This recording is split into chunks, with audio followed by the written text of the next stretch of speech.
A Sleep Audiobooks exclusive.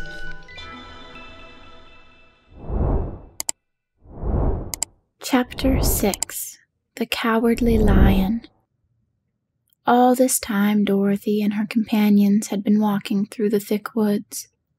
The road was still paved with yellow brick, but these were much covered by dried branches and dead leaves from the trees, and the walking was not at all good.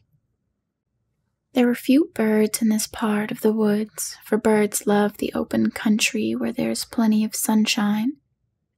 But now and then there came a deep growl from some wild animal hidden among the trees. These sounds made the little girl's heart beat fast, for she did not know what made them. But Toto knew, and he walked closely to Dorothy's side and did not even bark in return. "How long will it be," the child asked the Tin Woodman, "before we are out of the forest?" "I cannot tell," was the answer, "for I have never been to the Emerald City, but my father went there once when I was a boy, and he said it was a long journey through a dangerous country. Although near to the city where Oz dwells, the country is beautiful.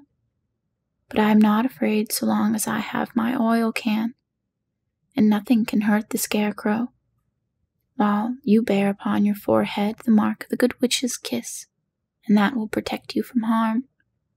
"But Toto," said the girl anxiously, "what will protect him?" "We must protect him ourselves if he is in danger," replied the Tin Woodman. Just as he spoke, there came from the forest a terrible roar, and the next moment a great lion bounded into the road. With one blow of his paw, he sent the Scarecrow spinning over and over to the edge of the road, and then he struck at the Tin Woodman with his sharp claws. But, to the lion's surprise, he could make no impression on the tin, although the woodman fell over in the road and lay still. Little Toto, now that he had an enemy to face, ran barking towards the lion, and the great beast had opened its mouth to bite the dog, when Dorothy, fearing Toto would be killed and heedless of danger, rushed forward and slapped the lion upon his nose as hard as she could while she cried out, "Don't you dare to bite Toto! You ought to be ashamed of yourself, a big beast like you, to bite a poor little dog." "I didn't bite him," said the lion as he rubbed his nose with his paw where Dorothy had hit it. "No, but you tried to," she retorted. "You are nothing but a big coward." "I know it," said the lion, hanging his head in shame. "I've always known it, but how can I help it? I don't know, I'm sure. To think of you striking a stuffed man like a poor Scarecrow." "Is he stuffed?" asked the lion in surprise, as he watched her pick up the Scarecrow and set him upon his feet, while she patted him into shape again. "Of course he's stuffed," replied Dorothy, who was still angry. "That's why he went over so easily," remarked the lion. "It astonished me to see him whirl around so. Is the other one stuffed also?" "No," said Dorothy. "He is made of tin." She helped the woodman up again. "That's why he nearly blunted my claws," said the lion. "When they scratched across the tin, it made a cold shiver run down my back." "What is that little animal you are so tender of?" "He is my dog, Toto," answered Dorothy. "Is he made of tin or stuffed?" asked the lion. "Neither. He's a meat dog," said the girl. "Oh, he's a curious animal, and seems remarkably small now that I look at him. No one would think of biting such a small thing, except a coward like me," continued the lion sadly. "What makes you a coward?" asked Dorothy, looking at the great beast in wonder, for he's as big as a small horse. "It's a mystery," replied the lion. "I suppose I was born that way. All the other animals in the forest naturally expect me to be brave, for The lion is everywhere thought to be the king of beasts.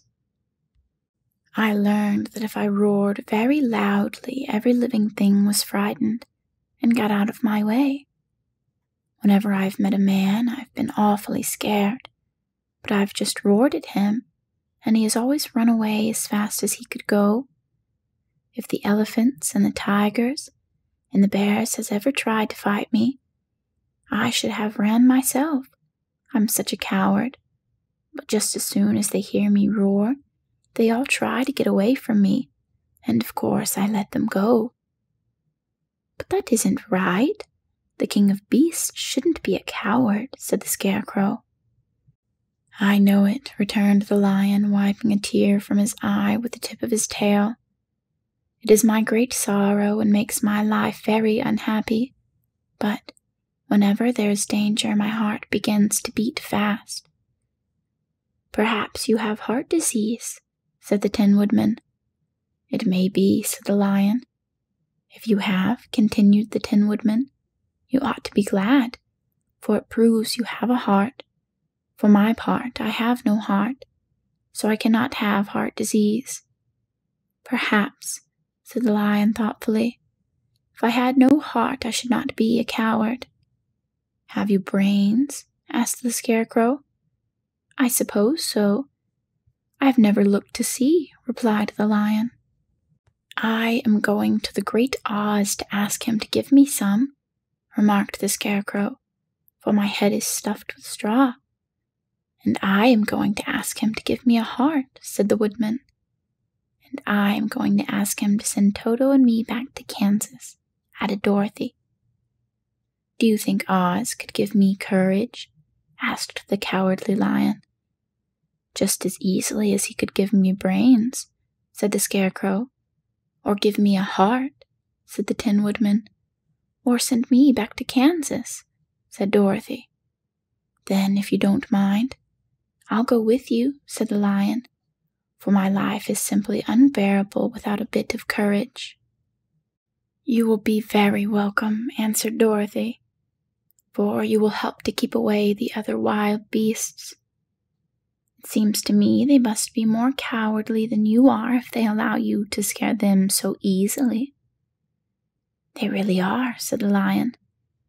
That doesn't make me any braver, and as long as I know myself to be a coward, I shall be unhappy. So once more the little company set off upon the journey, the lion walking with stately strides at Dorothy's side. Toto did not approve of this new comrade at first, for he could not forget how nearly he had been crushed between the lion's great jaws. But after a time he became more at ease, and presently Toto and the Cowardly Lion had grown to be good friends. During the rest of that day there was no other adventure to mar the peace of their journey. Once, indeed, the Tin Woodman stepped upon a beetle that was crawling along the road, and killed the poor little thing. This made the Tin Woodman very unhappy, for he was always careful not to hurt any living creature. And as he walked along, he wept several tears of sorrow and regret. These tears ran slowly down his face, and over the hinges of his jaw, and there they rested. When Dorothy presently asked him a question, the Tin Woodman could not open his mouth, for his jaws were tightly rusted together. He became greatly frightened at this and made many motions to Dorothy to relieve him, but she could not understand. The lion was also puzzled to know what was wrong, but the Scarecrow seized the oil can from Dorothy's basket and oiled the woodsman's jaw, so that after a few moments he could talk as well as before. This will serve me a lesson, said he, to look where I step, for if I should kill another bug or beetle, I should surely cry again, and crying rests my jaws so that I cannot speak. Thereafter he walked very carefully, with his eyes on the road, and when he saw a tiny ant toiling by, he would step over it so as not to harm it. The Tin Woodman knew very well he had no heart, and therefore he took great care never to be cruel or unkind to anything. "You people with hearts," he said, "have something to guide you, and need never do wrong.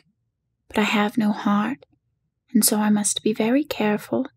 When Oz gives me a heart, of course, I needn't mind so much." End of Chapter 6.